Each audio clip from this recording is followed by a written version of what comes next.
Hydraa commissioner రంగనాథ్పై కూడా ఆగ్రహం వ్యక్తం చేశారు కూకట్పల్లి ఎమ్మెల్యే మాధవరం కృష్ణారావు.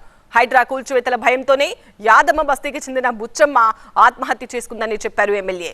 రంగనాథ్ వాస్తవాలను తెలుసుకోకుండా స్టేట్మెంట్ ఇచ్చారని మండిపడ్డారు.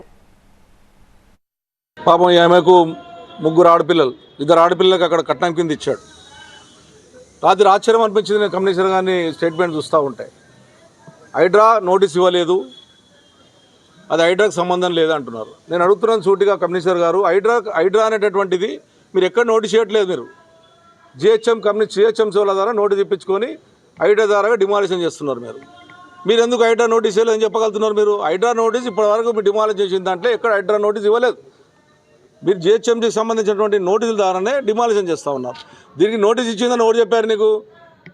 నోటీస్ ఇచ్చామని చెప్పి చనిపోయిందని భయపడదు. ఎవరు నోటీస్ ఇచ్చారని నీకు ఎవరు చెప్పలే, ఏ లీడర్లు చెప్పలే. నీ అంతా నువ్వు ఊహించుకొని ఆవిడ ముంగడ ముందు ఇల్లు ముందే ఇంకో ఇల్లు గురగొట్టారు కాబట్టి భయబాధలు చెంది వారం రోజులు అన్నం తినకుండా గుండె వలిగి నా బిడ్డలకు అన్యాయం జరిగిపోతుందేమని చెప్పి బాధతోని ఊరి పెట్టుకొని చనిపోయింది ఆమె. ఇది ఫ్యాక్ట్.